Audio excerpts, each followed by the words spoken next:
எது காரணம்ங்கிறீங்க? நாம சிந்திக்காம எவன் சொன்னாலும் அதை கேட்க தயாரா இருக்கிறோம். நம்ம அப்பம் பாட்டம் எதையெல்லாம் பழக்கமாக்கி வச்சுட்டாங்களோ அதையெல்லாம் கேட்க தயாரா இருக்கிறோம். படிக்காத காலத்துல பழக்கமாக்கி வச்சுட்டாங்க. படிச்சிருக்கிற காலத்துல நாம எதுக்கு இந்த சடங்கை செஞ்சு நம்முடைய அறிவை மழுங்க செய்யணும்? நம்முடைய பொருளாதாரத்தை கொடுத்து நம்ம எதுக்கு ஏமாறணும்? ஏமாற்றக்கூடியவனுடைய வலையில நாம எதுக்கு விழணும்? சும்மா வீட்டை கட்ட வேண்டியதானுங்க, சும்மா குழந்தைய பேர் வைக்க வேண்டியதானுங்க. இப்படின்னு இஸ்லாம் சொல்கிறது. இதுல உங்களுக்கு ஆத்ம திருப்தி உங்களுக்கு வருது என்ற காரணத்திற்காக நம்முடைய மூளையை அடகு வைக்கிறது சரியாகுமா? அதான் நீங்க கவனிக்கணும். உங்களுக்கு திருப்தி வரலாம், எல்லா சடங்கு செய்யறவனுக்கு அதுல ஒரு திருப்தி இருக்கத்தான் செய்யும்.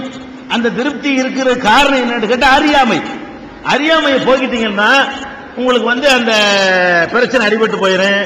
அதனால மூட நம்பிக்கையை நீங்கள் கடைபிடிக்கிறதுனால பகுத்தறிவு என்ற கிரீடத்தை தூக்கி போட்டு புதைக்கிறீங்க என்ற அர்த்தம். அதை இஸ்லாம் ஒத்துக்கொள்ளாது. அதான் காரணம். எல்லா மகிழ்ச்சியும் இயேசு கிறிஸ்துவுக்கு. என் பெயர் கிருஷ்ணன், பம்மலிருந்து வருகிறேன். நான் ஒரு கிறிஸ்தவன். உங்களுடைய நிகழ்ச்சி அநேக முறை வின் டிவியில் பார்த்து வருவதால் இந்த கேள்வி கேட்க எனக்கு ஆவல் ஏற்பட்டது. என்னுடைய கேள்விகளுக்கு முன்பாக நான் கேட்கக்கூடிய கேள்வினால் ஏற்பட்ட விளக்க உரை. இங்கு கூடி வந்திருக்கும் நாம் அனைவரும் இறைவனிடம் செல்வதற்கு, அதாவது சொர்க்கத்துக்கு செல்வதற்கு தான் முயற்சி செய்து வருகிறோம். ஆனால் இறைவனிடம் செல்லும் வழி எது என்று தெரியாமல் நாம் ஒவ்வொருவரும் போகும் வழிதான் இறைவனிடம் செல்லும் வழி என்று எண்ணிக்கொண்டு இருக்கிறோம். இஸ்லாம் தோன்றுவதற்கு முன்பாக, அதாவது இயேசு கிறிஸ்து பிறப்பதற்கு முன்பாக சுமார் 1800 வருடத்திற்கு முன் வாழ்ந்த ஆபிரகாம், ஈசாக், யாக்கோபு மற்றும் மோசே வழிவந்த யூத மார்க்கத்தில் 10 கட்டளைகளின் அடிப்படையில் ஏற்பட்ட நற்கிரியினால் நாம் இறைவனிடம் போகலாம் என்று இறைவன் வகுத்து கொடுத்தார். ஆனால் அவர்களில் ஒருவரும் அந்த நற்கிரியினால் இறைவனிடம் போக முடியாமல் இறைவன் மேல் வைத்த விசுவாச அடிப்படை கிரியையினால் ஒரு சிலர் இறைவனிடம் சென்று இருப்பதாக நான் நினைக்கிறேன். ஆனால் இறைவன் சித்தமோ நாம் எல்லோரும் இறைவனிடம் செல்ல வேண்டும் என்பதே. இப்படி இருக்க இறைவனிடம் செல்வதற்கு இறைவன் இயேசு கிறிஸ்துவாக மனித உருவம் கொண்டு மனிதர்களால் நிறைவேற்றி முடிக்க முடியாத 10 கட்டளைகள், அதனால் ஏற்பட்ட சட்டத்தின் நற்கிரைகளை இயேசு கிறிஸ்து தாமே சிலுவையில் சுமந்து நிறைவேற்றினார். ஆகையால் மனிதர்களாகிய நீங்கள் இதை செய்யாதபடிக்கு என்னை விசுவாசியுங்கள் என்றும், என்னை விசுவாசிக்கிறவன் என் வழி மூலமாக இறைவனிடம் வர முடியும் என்றும், நானே வழியும் சத்தியம் ஜீவனமாய் இருக்கிறேன், என்னை அல்லாமல் ஒருவனும் இறைவனிடம் வர முடியாது என்று கூறியிருக்கும் போது, மேலுமாக ஒரு மனிதனின் நற்செயல்களினால் சொர்க்கத்துக்கான வழி உண்டாகாது என்றும், ஆனால் எல்லோருக்கும் இரட்சகரான இயேசு கிறிஸ்துவின் மேல் உள்ள விசுவாசத்தினால் சொர்க்கத்துக்கு செல்ல அனுமதி பெற்றவன் தனது நற்செயல்களின் மூலமாக அதற்கான பலன்களை பெறுவான் என்று இருக்க, இயேசு கிறிஸ்துக்கு பின் சுமார் 600 வருடங்கள் கழித்து வந்த முகமது நபி மூலமாக இறைவன் மறுபடியும் நற்கிரியைகள் மற்றும் குரானில் உள்ள ஷரியத் சட்டங்களை கைக்கொள்வதால் இறைவனிடம் செல்ல முடியும் என்று எப்படி கூற முடியும்? மேலும் மிஸ்காத்துல் மஸ்பீல் என்ற ஒரு ஹதீஸில் முகமது நபிகள் அவர்களின் கூற்றின்படி உங்களில் ஒருவனும் நற்கிரிகளை செய்வதால் சொர்க்கத்துக்கு போய்விட முடியாது என்றும், இறைவன் எனக்கு கிருபையும் இரக்கத்தையும் காட்டாவிட்டால் நானும் அதில் பிரவேசிக்க இயலாது என முகமது நபியே சொல்லிவிட்டார். இதன்படி பார்த்தால் நன்மை செய்கிறவர்கள் யாராக இருந்தாலும் இறைவன் விருப்பம் இருந்தால் மட்டுமே சொர்க்கத்துக்கு வர முடியும் என்று கூறும்போது, இஸ்லாத்தின் மூலமாக மட்டுமே எல்லோரும் இறைவனிடம் போக முடியும் என்று எப்படி கூற முடியும்? முகமது நபிக்கு இப்படி என்றால் இவர்களை பின்பற்றுகிற இஸ்லாமின் கதி என்னவாகும்? விளக்கம் தேவை. நன்றி. ஐயா ரொம்ப விளக்கமான ஒரு கேள்வியை கேட்டிருக்காரு. பதிலும் அதை விட விளக்கமா சொல்ல வேண்டிய ஒரு கேள்விதான் அது. அவர் என்ன கேட்கிறாருன்னு கேட்டா, இப்ப ஒரு மனிதன் சொர்க்கத்திற்கு போவதாக இருந்தால், இந்துக்களுக்கு உடைய புரிகிற வழியில சொல்றதா மோட்சம் அடைவதாக இருந்தால், ஒரு மனிதன் மோட்சம் அடைவதாக இருந்தால், சொர்க்கத்துக்கு போவதாக இருந்தால் அதுக்கு என்ன வழி என்றால், இயேசுநாதர் நம்முடைய பாவங்களை எல்லாம் சுமந்து கொண்டார், சுமந்து கொண்டு தன்னையே அர்ப்பணித்துக் கொண்டார். அதை ஒப்புக்கொள்வதன் மூலமாகத்தான் நாம மோட்சம் அடைய முடியும் அப்படின்னு கிறிஸ்தவ மார்க்கம் சொல்லுகிறது. இஸ்லாம் மார்க்கம் என்ன சொல்லுதுன்னு கேட்டா, ஒவ்வொரு மனுஷனும் தன்னுடைய நல்ல நடத்தையின் மூலமாகத்தான், அவனுடைய செயல்கள் மூலமாகத்தான் சொர்க்கத்தை அடைய முடியும் என்று இஸ்லாம் சொல்லுகிறது. ஆனால் இயேசுநாதரை ஏற்றுக்கொள்வதன் மூலமாகத்தான், அதாவது எல்லாரும் நம்ம பாவிகளா பிறக்கிறோம், அதனால இயேசுநாதர் அந்த பாவத்துக்கு பரிகாரமாக சிலுவையில தன்னை பலி கொடுத்தாரு, அதை ஒப்புக்கொள்ளக்கூடியவர்கள் சொர்க்கத்துக்கு போக முடியும் என்று கிறிஸ்தவ மார்க்கம் சொல்கிறது. இதான் சரின்னு அவர் சொல்றார். பாயிண்ட். முதல் விஷயம், எந்த ஒரு வாதத்தை நம்ம வைக்கிறதா இருந்தாலும் அது சரியா தவறா என்பதை நம்முடைய பகுத்தறிவு கொண்டு சீர்தூக்கி பார்த்தா முடிவு செய்யணும்.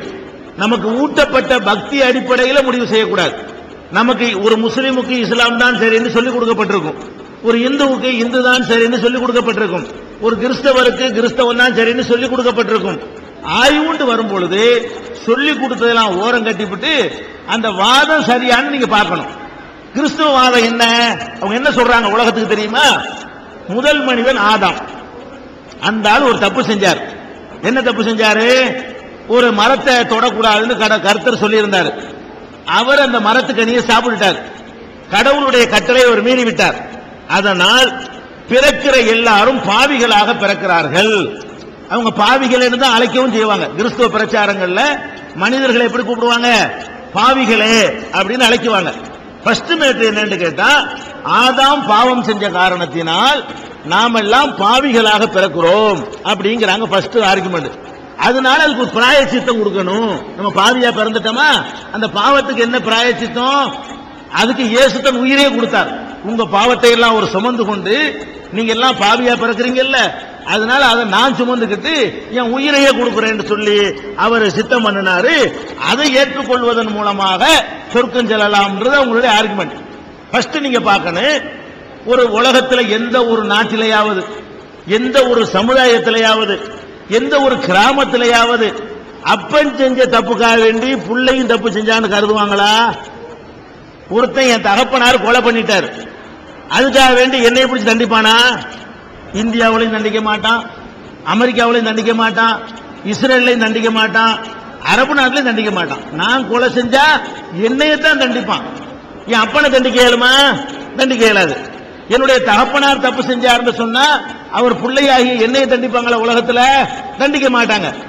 ஆதாம்ங்கிறவர் தப்பு செஞ்சாருன்னு சொன்னா அதனால நான் ஏன் தப்பு பாவியா பிறக்கணும்? ஒரு மனிதர் முதல் அடிப்படையான ஒரு விஷயத்தை எடுத்துக்கிறங்க. உலகத்தில் கிறிஸ்தவர்களை ஆட்சி செய்யக்கூடிய நாட்டில் வாட்டிக்கன் நகரத்தில் ஒருத்தன் தப்பு செஞ்சுட்டான்னு சொன்னா, நீ தப்பு செய்ததால் உன் பிள்ளையும் பாவி, அவனை தூக்குல போடுறேன்னு போடுவாங்களா? அப்ப அவங்க சொல்லக்கூடியது உலகத்தில் எந்த ஒரு சிந்தனை உள்ளவனும் ஏற்றுக்கொள்ள முடியாத சித்தாந்தம். ஒரு மனிதன் அவனுடைய செயலைத்தான் சுமக்க முடியுமே தவிர அடுத்தவனுடைய நன்மையோ தீமையோ சுமக்க இயலாது. இது ஃபர்ஸ்ட் விளங்கிக் கொள்ள வேண்டும். அப்ப மனிதன் பாவியா பிறக்கிறாங்கிற அடிப்படை இருக்க, அதுவே தப்பு. நான் ஒரு பாவம் செஞ்ச பச்சிலம் குழந்தைங்க, அது பாவியா பிறக்குதுங்கிறாங்க. பச்சிலம் குழந்தை, எந்த தப்புமே செய்யாத ஒரு குழந்தை பாவியாக பிறக்குதுங்க பாருங்க. இந்த பேஸே அறிவுக்கு பொருத்தமானதா, அறிவுக்கு எதிரானதா? அறிவுக்கு எதிரானது. அறிவுப்படி சிந்திச்சு பார்த்தோமே ஆனால் நல்லா தெரியுது. இப்பதான் அந்த குழந்தை பிறந்திருக்கு, இது பாவிங்கிறான். இது எப்படி பாவி? என்ன பாவம் செஞ்சாவ? எவனோ செஞ்ச பாவத்துக்கு இந்த குழந்தை எப்படி பொறுப்பாளியாகும்? அந்த பேஸ் சரியா தப்பா? இது ஃபர்ஸ்ட் பார்க்க வேண்டும். இரண்டாவது சரி பாவியா இருக்கிறோம், பாவியா நான் பாவம் செஞ்சா என்னைய தண்டிச்சா தானே நியாயமா இருக்கு. நான் பாவியா இருக்கிறதுக்காக வேண்டி இயேசுநாதரை கொண்டே நல்லவரை கொண்டே என் பலியிடணும், அவர் என் தன்னையே பலி கொடுக்கணும்.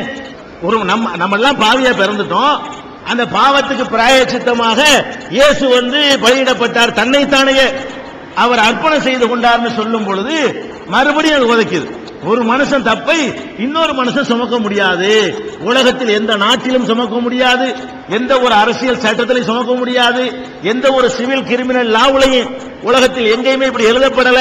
அப்ப அறிவுக்கு பொருந்தாத ஒரு சித்தாந்தமாக அது அமைந்திருப்பதை நீங்கள் பார்க்கிறீர்கள். இது இரண்டாவது விஷயம். மூணாவது விஷயம், இயேசு அவரா போய் பலியானாரா? மக்கள்லாம் பாவிகளாக இருக்கிறார்கள், நான் அந்த பாவத்தை சுமப்பதற்காக என் உயிரையே நான் கொண்டே பலியிட போகிறேன் அப்படின்னு போனாரான்னு கேட்டா பைபிள் பிரகாரம் அப்படி அவர் போகல. பைபிள் பிரகாரம் அவர் ஒளிந்தார், பிளாத்து மன்னனுக்கு பயந்தார், மலையிலே போய்